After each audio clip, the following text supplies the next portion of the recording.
Hello and welcome back to Destination Draft Day. Michael Rochman here, joined by Nick Durst. Today we are talking about, recent news of the NFL, the wide receivers of this NFL draft class, a loaded class, so definitely one that you want to stick around for.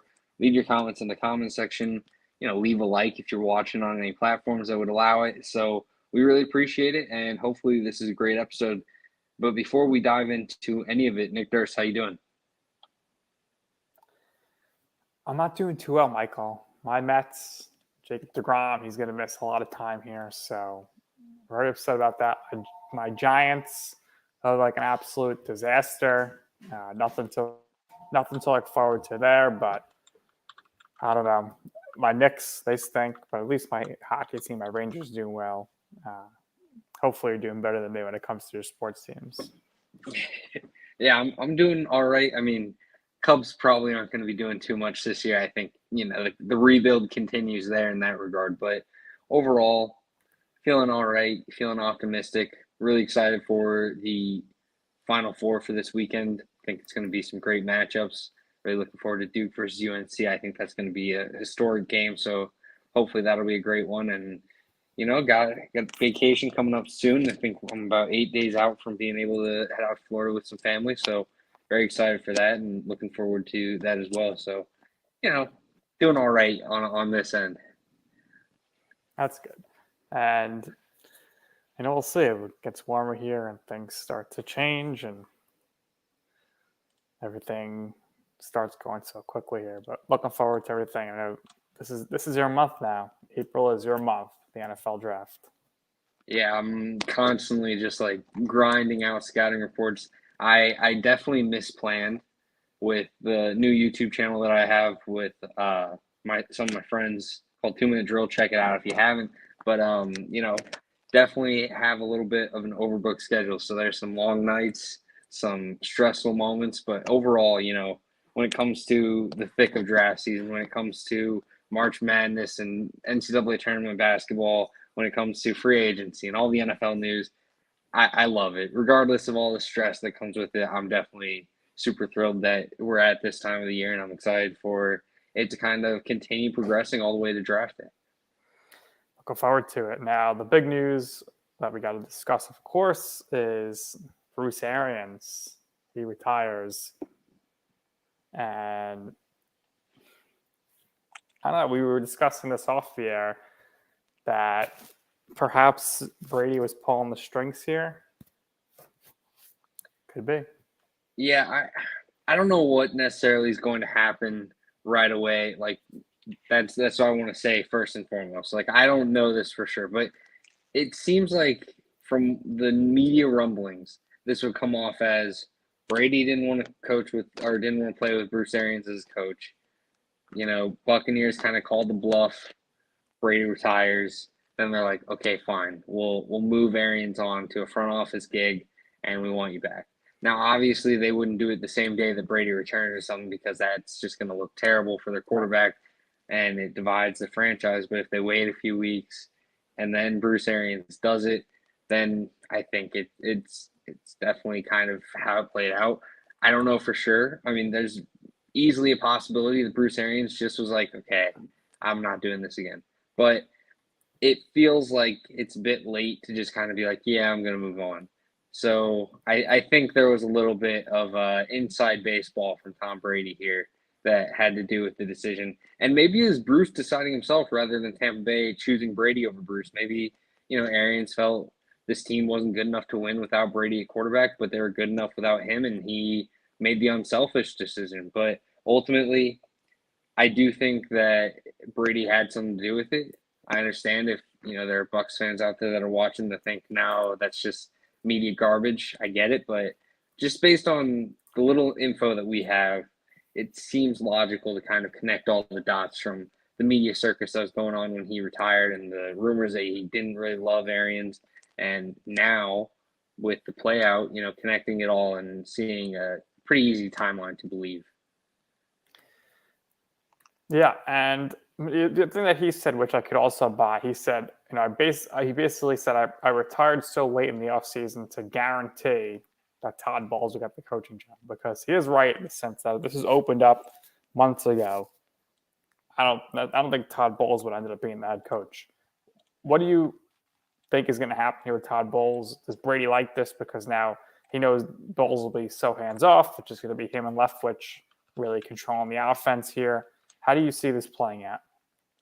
Yeah, I think that's what the big appeal is for Brady is now it's him and Leftwich entirely. And if the rumors are true that Brady and Leftwich would kind of map up their game plan and then Ariens would just take a red pen and mark through half of it, then yeah, I can understand why the frustration is there. And now with Todd Bowles, who's very admittedly a defensive mind, probably one of the better ones in the league.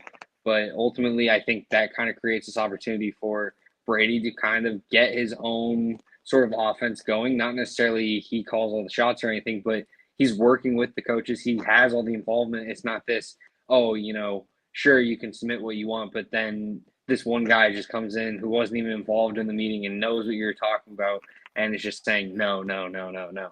So I think that's kind of going to appeal to Brady regardless of whether it's true that Bruce Arians did all this stuff, because I think, now he is going to be relied on more for this offense. And I think any quarterback selfishly is going to want that no matter what. So definitely something that I think Brady's going to be happy about, not necessarily losing Arians, but just the fact that he's going to get more control of this offense.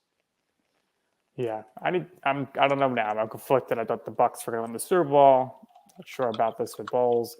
On the other hand, you get the Rams, who signed Bobby Wagner to kind of replace Von Miller, but more so at the linebacker position. So what do you make of that signing? And how do the Rams just keep finding all this cap space?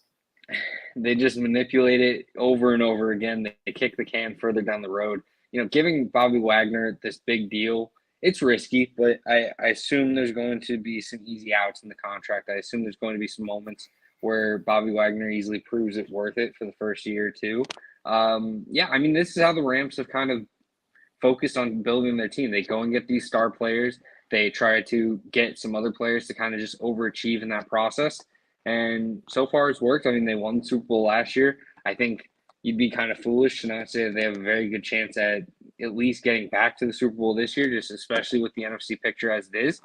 Right now, guys like Bobby Wagner, yes, you could argue that maybe they could have split up that money and found some more depth pieces, but I think they kind of are of the belief of, we can find serviceable pieces on day 3 if we're able to find star talent right away. Even if it costs a little bit more money or costs in draft compensation, that's fine. And that leadership and that, talented ability is what's going to carry us into the playoffs and into winning big championship rings.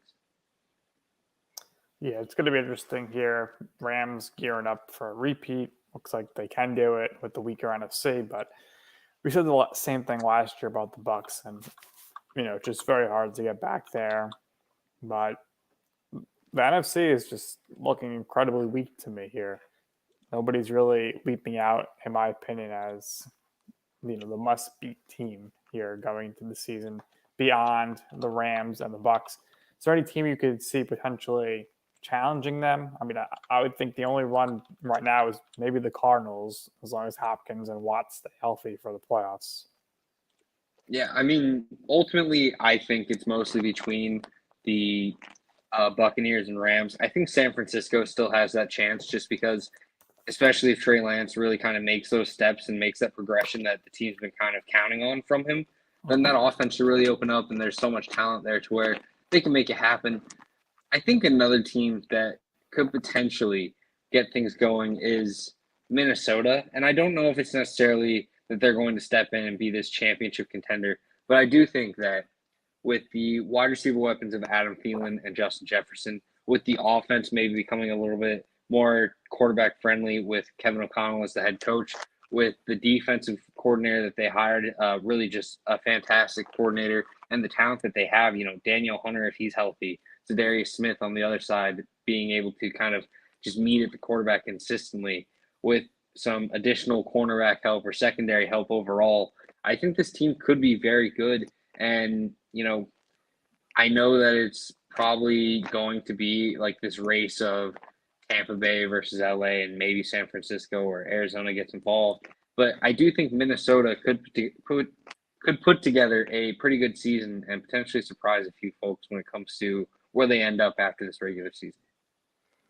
Yep, we'll see what happens here with the draft, but it's going to be interesting here.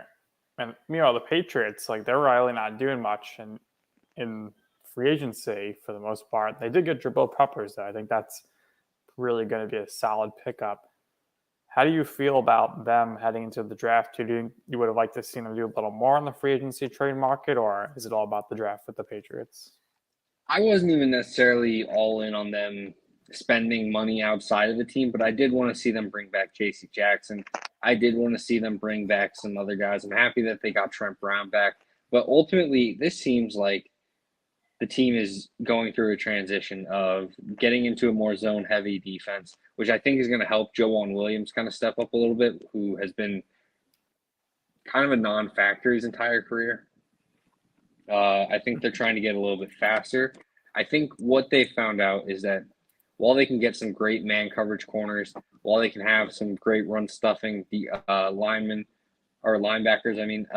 ultimately, with the way the NFL is heading with the mobility of quarterbacks, it can really kind of cost you if you don't have the speed and versatility and, guys in every area that really kind of shuts it down. So, getting these zone corners that can kind of sit back with their eyes facing to the QB, they can crash down on the ball, they can crash down on scramblers a little bit easier. So Patriots seem to be going through a transition phase. I don't think that they are going to be a team that's in the playoffs next year just because the AFC is stacked. I think the entire AFC West and the entire AFC North is already, going to occupy probably like 4 of the spots. So then you're looking at, potentially them occupying a 5th or, a team like Indianapolis or a team like Miami getting involved. And, I love the Patriots, obviously, and I've kind of been critical before where they ended up getting things right and making the playoffs. But with the defense going through the transition that it is, with the offense still having some question marks, especially on the offensive line with Shaq Mason gone, I think that there is going to be a bit of a rebuilding year this year, and the Patriots will then kind of jump in free agency next year in hopes of kind of putting their team back into that playoff conversation. Maybe if Mac Jones develops enough, maybe a contention conversation. So the question is Bill Belichick going to call the plays? Is he going to be the offense coordinator because they did not hire anybody to replace McDaniels? Yeah, it seems like there's going to be a few different guys that are involved in the offense. Joe Judge is going to be like the passing game coordinator. Patricia is going to be involved on the offensive line. They're putting a lot of guys that they just kind of trust the football IQ of as their offense rather than necessarily guys with offensive experience. It sounds like Patricia's going to be on the offensive side of the ball. Wow. Yeah, Kaylee is the tight ends coach, and he'll probably call the plays. But It sounds like Joe Judge is going to be the pass game coordinator. Patricia is going to be the run game coordinator, and I assume it's going to be this collaborative effort. I don't know how it's going to work. Sometimes it can be too many cooks in the kitchen. Sometimes it can work out really well. It really kind of depends on the ego. Can they all put it aside?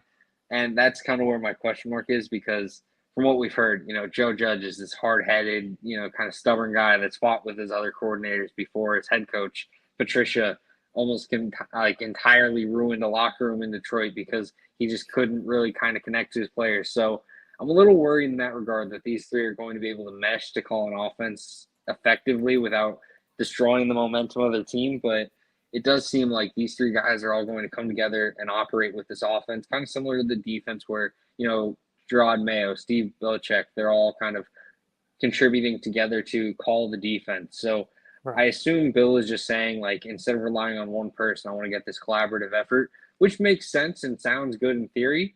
Now it's just kind of going to depend on how it actually is in terms of effective play calling and actually making it happen. It's going to be interesting, but I'm with you. As of now, I don't see the Patriots being a playoff team. I think there's just too many question marks at this point. Yeah, absolutely. I think there's potential. You can't really count out Bill Belichick. You can't count out some of the pieces on this team after making it last year. But I do think that they are definitely making up ground right now rather than comfortably fitting into that playoff position, which is not what you want to hear as a team that just made the playoffs.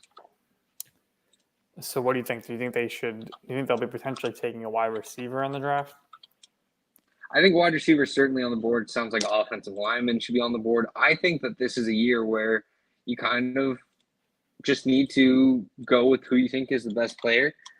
Maybe, if you love a quarterback, you don't take him because you have Mac Jones. But if you have, a offensive lineman, like a tackle, that's fine to take it because Isaiah Wynn has his contract running out soon. You could easily move on.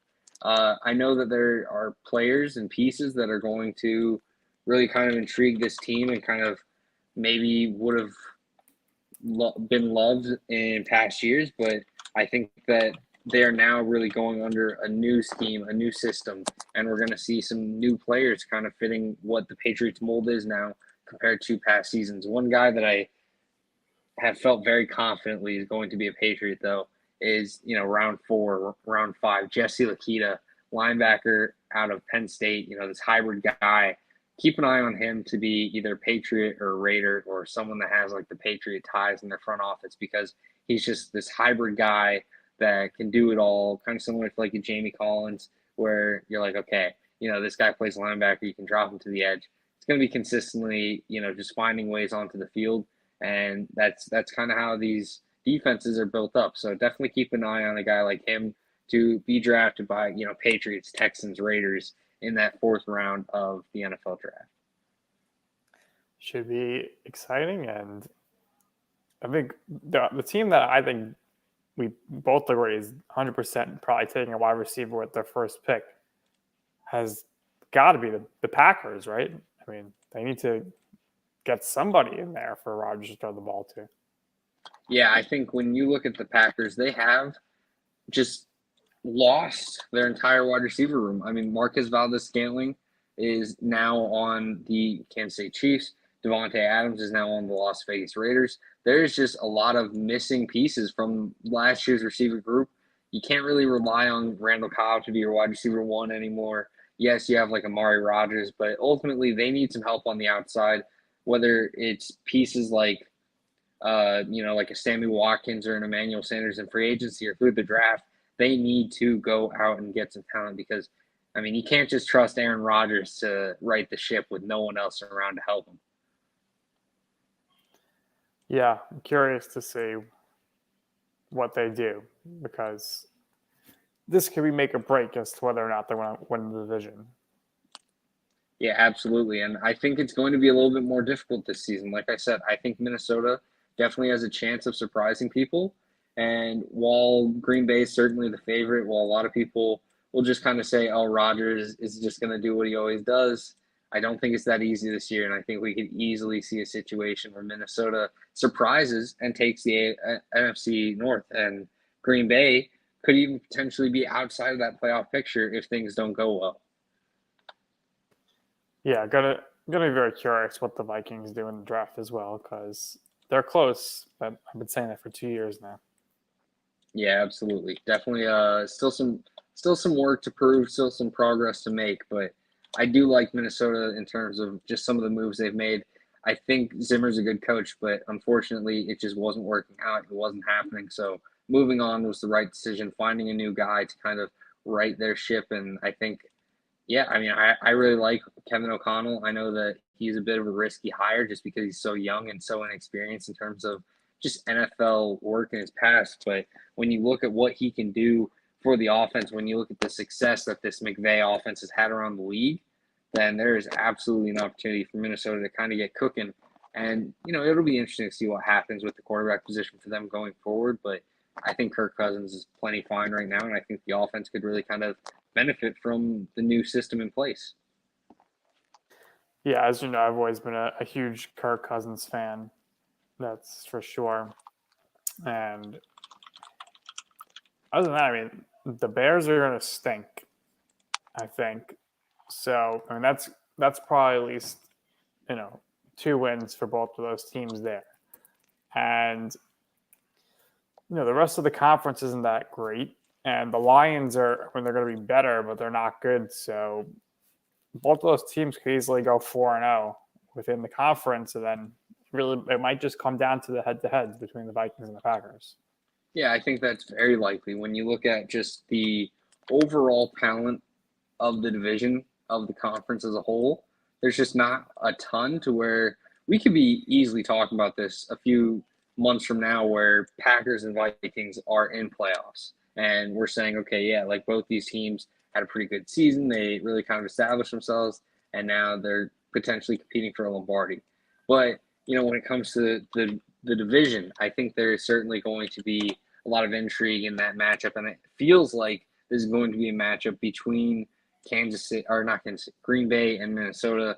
And, potentially a team like Chicago could, I guess, just completely burst onto the scene if Justin Fields just comes out and starts having, this MVP caliber season like we've seen from second-year quarterbacks before. But ultimately, it feels like this is going to be one that's between Minnesota and between Green Bay for the division. And like you said, it will probably come down to that head-to-head matchup. Yeah, and what's crazy is like some camps are opening up Monday. I mean, the Giants are in the Dolphins April 4th, but I always found it weird how you could open the camps like before free agency is done and before the draft, but the draft gets pushed back to every single year, and they get the rookie mini camp. So we'll see if anybody gets hurt next week with the early camps and whatnot. And very curious to see how the Bucs camp goes with Bulls. Yeah, I'm extremely excited to see what happens with these camps. I think, especially with all the rookies coming in soon, I think this is going to be a very interesting season. I think there are a lot of immediate contributors, especially in the wide receiver group. And, without further ado, I'll let Nick kind of get out of here. I know he's a little bit busy. And also, going to talk to you guys about the wide receivers. So, starting out at number 20, Nick, take care. Have a great weekend, and we'll see you Monday. Thanks, everybody. Got to run. Business awaits.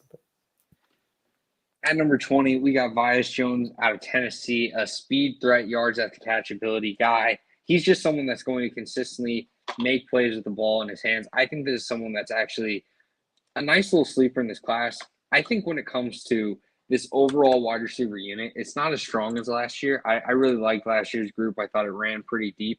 This year, I think it drops off a little bit once you start getting to this, 15 and pass. That's not necessarily saying that those guys can't contribute, but I do think it falls off a little bit earlier than last year. But Vias Jones, a guy that has nice size, 6-foot receiver with great speed, great hands in terms of just getting the ball in his hands, making plays, and having that highlight reel ability. This is someone that really has the talent and skill set to contribute. I wouldn't be surprised if there's someone that could easily fit in to a place like San Francisco, to a place like Miami, to a place like New York, the Jets, as a late round pick and really kind of contributing in a small role. Maybe not this dominant receiver, but just someone that really kind of pleasantly surprises as a wide receiver 3. And I think he's got the talent to do it. At number 19, Jalen Tolbert, wide receiver out of Southern Alabama. He was the number 1 wide receiver, and he was able to step up and show himself when going against SEC talent, higher end talent. But still, I have some question marks about his skill set overall. I think he's not super bursty. And then his combine kind of proved that as well with some struggling tape there. I mean, he had some good runs and some solid athleticism, but nothing overly spectacular. I want to see him be a little bit more aggressive to the ball. I feel like he caught a lot of catches in open space. If he can improve in that regard, make some more dominant catches, then, I think I have him extremely underrated. But plenty of talent here for Tolbert. Southern Alabama, definitely going to miss him. But for me, currently, wide receiver 19. At wide receiver 18, this one was a little bit heartbreaking. Khalil Shakir, still a talented receiver, guy that offers special teams ability, inside-outside versatility, someone that really could contribute in the slot, contribute outside, do what you need, and he'll make some plays. But ultimately, I didn't love his just fluidity in his game for what is going to be largely working in the slot. I didn't think he was fast enough, smooth enough, or physical enough, to necessarily make that jump. That doesn't mean that he doesn't have physicality. That doesn't mean that he doesn't have smoothness. That doesn't mean that he doesn't have speed. But I think in terms of what you need to offer as a slot receiver at the next level, you have to have someone that kind of sets you over the top to where you can get into that range. And he kind of failed to really kind of put that together and really dominate with one trait. And I don't think he was well-rounded enough in each trait to where I'm just like, oh, yeah, he can kind of just do a little bit of everything. Instead, I think he kind of is just going to be a below average but well-rounded receiver. Again, still someone that's going to probably have a chance in the right landing spot to contribute in a rotational role, maybe wide receiver 3. But ultimately, I kind of lack the same appeal on him as other people seem to have. And I think in that regard, that's why he's going to be a little bit lower than most people have him in this class. At number 17, Romeo Dubs. This was a weird evaluation because he certainly has like the get off speed and he has some nice size and speed overall. But there's some moments where I just see he struggles in traffic. There's some moments where I feel like he runs a little bit too high in his routes. I think he needs some work in terms of nuance in his running ability, but ultimately, this was a go-to receiver for Nevada. He was able to win deep. He was able to win underneath. I think if there's one guy that I'm sleeping on in this class that could easily just, burst into a little bit higher range, maybe not necessarily getting into the top 5 or something, but if Romeo Dubs ends up a top 10 receiver in this class, I wouldn't necessarily be shocked. I think that he certainly has that upside of that talent. Ultimately, I think there is a little bit that holds him back. Again, I like guys that can catch the traffic, that are physical over the middle and make plays in that regard, and he kind of struggled to do that at times. And I think with that jump to the NFL level, we'll see that issue kind of become more prevalent in his game. At number 16, Jalen Nailor, a very fast receiver with very nice ability on the outside. Kind of reminds me of a Cedric Wilson, currently on the Dolphins after playing last season for the Cowboys. A guy that, can play inside, outside, has the ability to really kind of win with speed. I felt he was pretty aggressive over the middle, had some nice talent, nice grabs. Michigan State, I think, one of my biggest weaknesses as an evaluator is if the quarterback play for you is bad, then I might overrate you a little bit. I definitely needed to kind of see clearly with Naylor because he had some awful quarterback play. No offense to Peyton Thorne if he's watching, but I think this is someone that is certainly going to just shine when it comes to the NFL. Maybe not in this luxurious way of being like a wide receiver 1 consistently, but I think when you're looking at wide receiver units, I expect Jalen Nailor to kind of stick around as this guy that sticks in that 3rd, 4th role and really kind of excels in that role to where he sticks around for a while. At number 15, Beau Melton out of Rutgers. I think Melton's extremely intriguing. He has some nice ability to track the ball. He played the ball pretty well when it went deep. Again, bad quarterback play, which I think hindered his overall production, but he was able to make plays downfield, find ways to get to the ball, find ways to get open, and the QB just blew it a lot of the time. So still a lot of talent here for Beau Melton. Probably a slot guy, 5'11", not necessarily the most dominant of receivers, but I think he's going to really kind of get more opportunities for downfield success, get more opportunities for, just being able to make big plays with the ball in his hands at the next level. And I think that's why right now he's at 15. In terms of overall slot receivers, though, I do like him a good bit. And I had him a little bit higher. I had him as my slot receiver number 5. But there's just 10 other outside receivers that kind of push him down the list. But ultimately, Beau Melton's a guy that I think is going to really kind of find success in the league as a slot receiver and, have some nice moments while doing it. At number 14, David Bell, Purdue wide receiver. This is someone that for a long time in this draft process I was super high on. I still like his game, but I think the separation is what really scares me.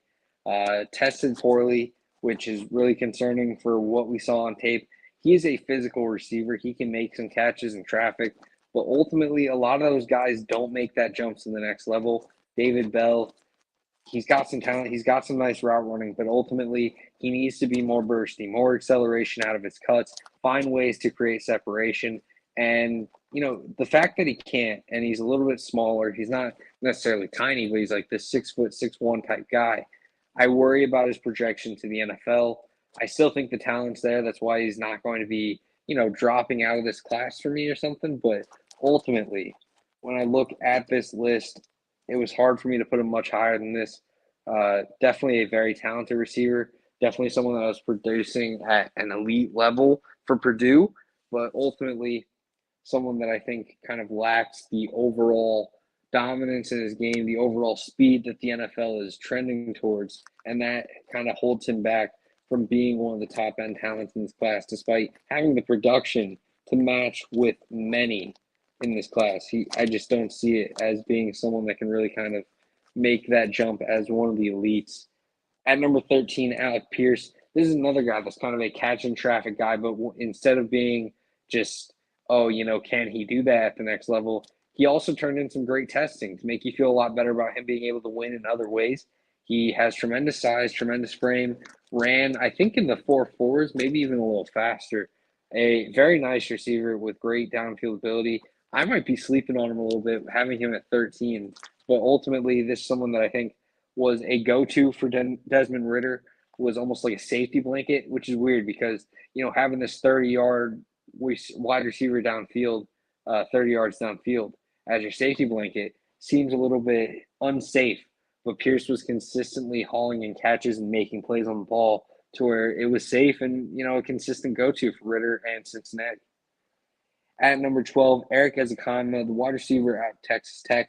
I think a lot of people are sleeping on him because you hear Texas Tech wide receiver and you just automatically assume that it's this guy that's kind of just producing but not really having the skill set to go along with it. Ezekanma is very talented. He's got a very nice frame. It's not just long, but it's also thick. Like, he's got some build to him. You can see him here on the bottom right. Like, this isn't just some thin receiver that's going deep and catching some passes. This is someone that's making plays. And I think that's why I'm a big fan of his game overall and why I think he's going to be someone that really kind of has a nice career, nice yards after catchability, nice dominance as a receiver for Texas Tech. At the NFL level, he's not going to be a wide receiver one, I don't think. But I do think for what it seems to be his draft value, which is, I've heard round 5, I think this is an absolute steal in this class and probably one of my favorite values when I look at this draft class overall for wide receivers. At number 11, John Mechie III out of Alabama. I'm sleeping on him a little bit. I know a lot of people have him a lot higher. I think he's good. I don't think he's bad. I think there's a little bit of a limit in terms of what he can do downfield.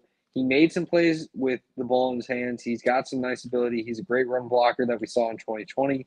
He's aggressive. He has some great patience. He works off of his other receiver well. But I think there's some issues. I don't love his separation ability. I think that he needs to be a little bit better in terms of bailing out his quarterback.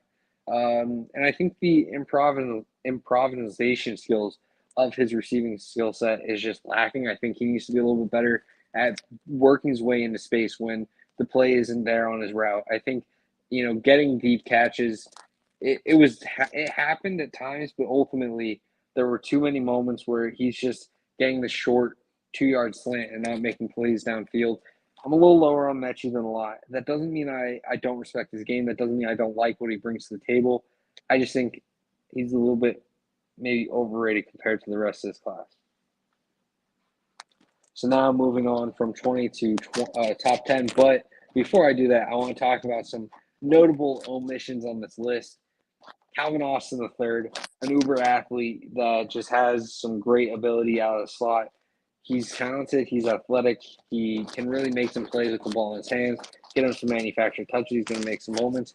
But ultimately, I didn't love his downfield ability in terms of just going out and making catches. Physicality I didn't love. I know he's small, so you can't expect too much from him. But I think he's someone that's definitely going to be higher than top 20 wide receiver drafted in this class and someone that you should keep an eye on. Another guy, Skye Moore out of Western Michigan. Doesn't make my top 10, doesn't make my top 20. Maybe I'm sleeping on a little bit, but when I watched Western Michigan, I was disappointed with his play. I thought that he was someone that really kind of lacked the dominance and the overall ability. I thought he won deep pretty well, but when you look at can he do that at the NFL level, I question it. I don't think he's fast enough or big enough to where he does that. So, he fits into the slot, and I didn't think he won enough in terms of non-slot, like non-deep threat ways to where I think that he could easily have some issues at the next level. I wouldn't be drafting him in the second round like it seems like he'll go. Keep an eye on him, though.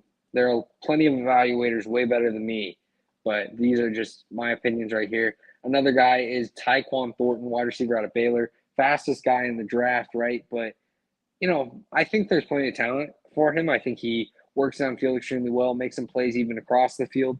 But ultimately, just a little bit outside. On the outside receiver list, he was behind Jalen Tolbert.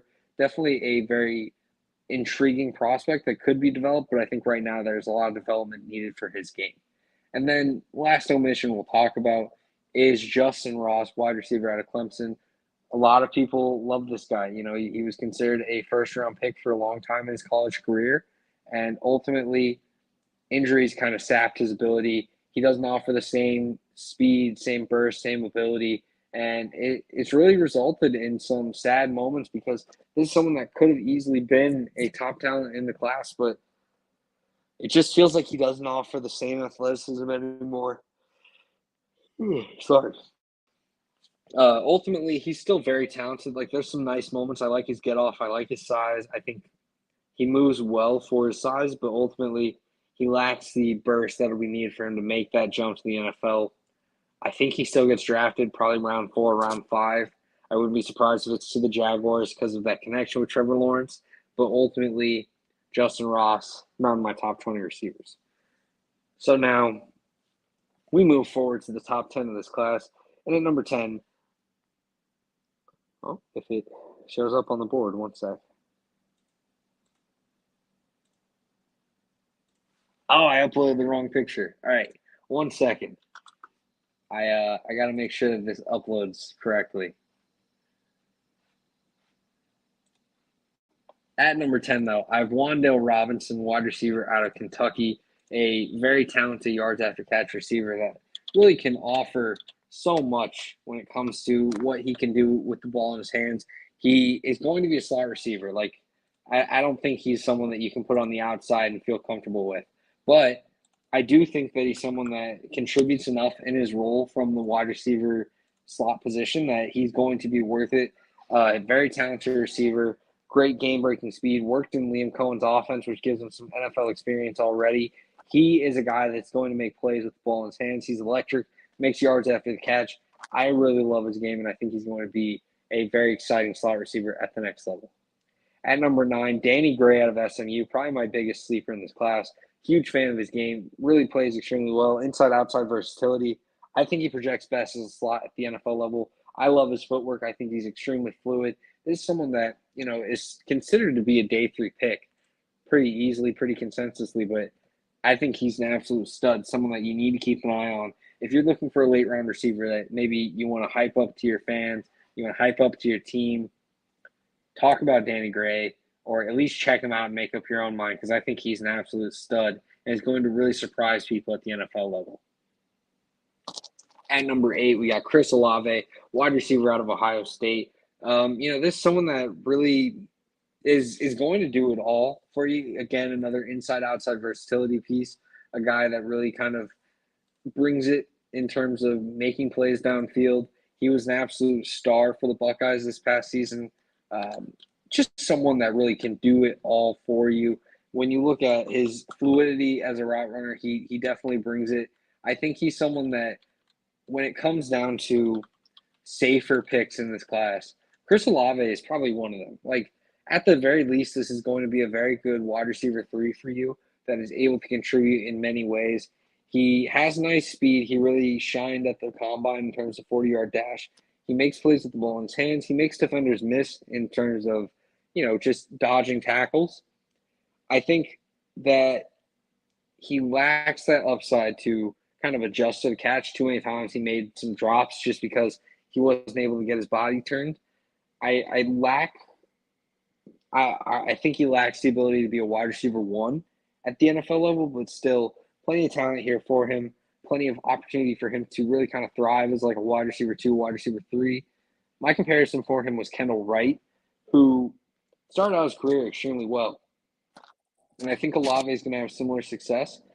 I expect Olave to kind of have a longer career in terms of just sustained success, but still, I think him and Kendall Wright have a lot of similarities, and I expect Chris Olave to kind of shine on those because he's really someone that I think has plenty of talent, plenty of ability to make an impact in the NFL. maybe I'm sleeping on his ability, though, to become more than just a solid wide receiver 2.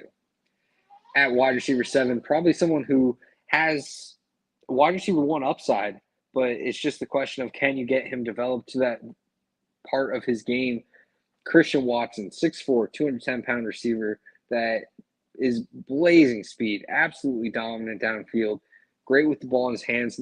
For North Dakota State, they were this running team that didn't really pass a lot, but with North Dakota State having Christian Watson, they opened up their offense. They let them send the ball downfield. They put the ball in his hands on manufactured touches. He capitalized on all of it. His game is still very raw. There is going to be a transition phase, but when it comes to upside, when it comes to having someone that has this build and has this ability, I think that teams are going to be high on him. I think he's going to be a first-round pick. I talked about it before, but I think Arizona is a team that is very likely going to be interested on Christian Watson because, they love the upside. They love the ability to kind of develop their own talent. And I think Christian Watson kind of fits into that mold for them. I expected Watson to probably run in the 4.5 range, like low 4.5, high 4.4. The official number I had was 4.47, and he blew me away. So I think in terms of build and potential, it's hard to find someone with more of that than Watson. But can you develop that potential? Can you make him more than just a speed guy, a big guy that runs fast? And that's going to be a question mark for whatever team selects him because that's going to be a test for them. But I think he reminds me of Tyrell Williams, who was a very underrated receiver. Unfortunately, injuries kind of ruined Tyrell before he could really kind of hit the prime of his career. But Christian Watson enters the league with so much potential and upside. I wouldn't be surprised if we're talking about this list a few years down the road and we're saying, yeah, Christian Watson should have been everyone's wide receiver 1 because he's just that good. At number 6, we got George Pickens. This is someone that I really enjoy. I think in terms of the complaints that he doesn't separate, I think he separated quite well for a bigger receiver. And Georgia's quarterbacks in 2020, Stetson Bennett and JT Daniels, who was dealing with back injury, coming off of his leg injury, both QBs struggled to actually get him the ball in space. George Pickens makes plays. He's a dominant receiver, had some great moments. He struggles against physical coverage. I think there were a lot of times where he'd go up against, say, Patrick Surtain, and he just wouldn't be able to do it. So ultimately, there is still going to be some needed development in that regard because you're this big receiver, this physical guy. You need to grow in terms of adding on muscle, getting some strength onto your frame. But ultimately, there's someone that, can win deep, can win in using his physicality, jump ball ability. He didn't have the best vertical, but he still gets up pretty well and high points the football. I expect George Pickens to find a way to succeed. I'm really excited to see where he lands. Talked about his potential first-round pick. I wouldn't be surprised if he drops a little bit in terms of where he's expected to go compared to the media, just because I think, and this is entirely speculation, but with the injury, I think that's already a red flag. Medicals could determine a lot of that. But there's been a lot of rumors of George Pickens having, concerns in terms of, attitude issues, getting into fights on the field, getting suspended. There is moments where you kind of have to look at that and you say, okay, most likely every year there's someone that drops. And it wouldn't surprise me if George Pickens kind of had that moment where you're like, okay, there's these character concerns, and we find out after the draft that like a lot of teams had issues with that. And, he goes round 3, round 4 instead of round 1 or round 2 like he should. I don't know George Pickens, so I'm not here to speculate on the type of person he is. I will assume that he's a good person. I will assume that he's a very fun person. Watching whenever he caught the deep ball, his team got super excited for him. That speaks volumes for me. But, just trying to kind of guess the inside business of the NFL where they kind of have these random guys that just drop and no one in the media really knew about it or reported on it. It wouldn't surprise me if Pickens somehow kind of falls into that area. At wide receiver 5, I have Jahan Dotson, a guy that is probably going to be slot receiver but can play both inside or out. Smooth receiver, great at catching outside of his frame. Just an absolute beast with the ball in his hands. I think he's someone that's very smooth, very fast, great slot receiver. If you're looking for a guy that can contribute on the inside, maybe play outside a little bit as needed, Jahan Dotson, your guy. A little bit of a misspelling here. Going to have to fire the editor. Sorry about that. But Drake London, wide receiver at USC, not Dake London. Drake London, big size receiver. For USC, he was getting an oversaturation of targets, and that kind of holds him back for me. But I really do like his ability. I think he high points well. I think he has some nice yards after catch ability. I think he's a little stiff, so I don't know how well the yards after catch transitions to the NFL, just because I think the tackling is going to be a little bit better. But Drake London is a star at the next level. I do question his long speed. I think there's some issues in that regard, but ultimately, if you're looking for a contributor on the outside, Drake London, maybe a little bit slept on because he didn't get to test and do all this stuff, but definitely a very talented receiver with ability to shine at the next level. At wide receiver 3, I have Treylon Burks out of Arkansas. Look, the testing was a little bit disappointing. I thought he was going to be more athletic, but the way that he just consistently make plays on the field, he's an athlete. He's a stud. Get the ball in his hands on manufactured touches. He's going to make dominant plays. He is a superstar.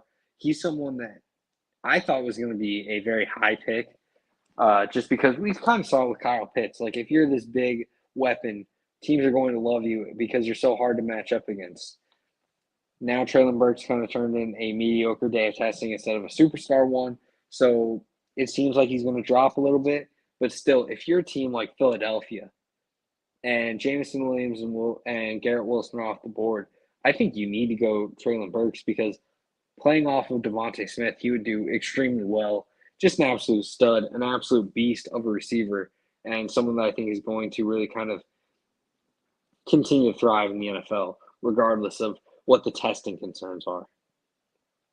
At number 2, and really it's so close to being like a 1A, 1B type thing, but at wide receiver 2, Jameson Williams out of Alabama.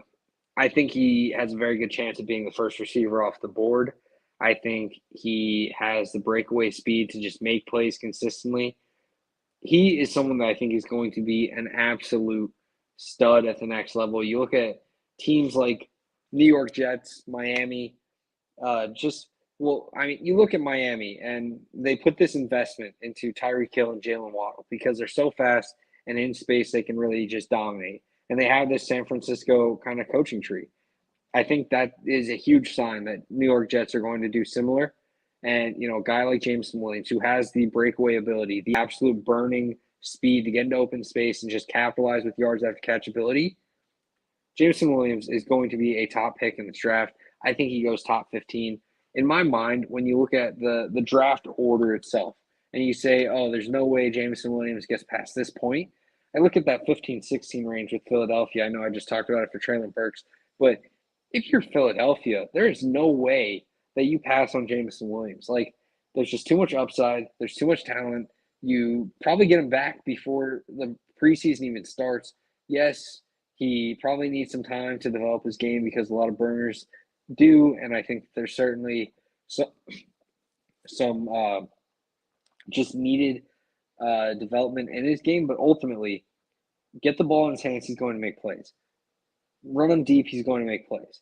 If you need, he can, just take away the safety and the receiver and take away a little bit the linebacker focus because they need to cut off his slant, and the rest of the field's wide open. So even if Jameson Williams isn't contributing on the stat sheet, he's going to contribute on the field every down that he's there because he's just so fast and so dominant that he's going to distract the rest of the defense and help your other guys succeed.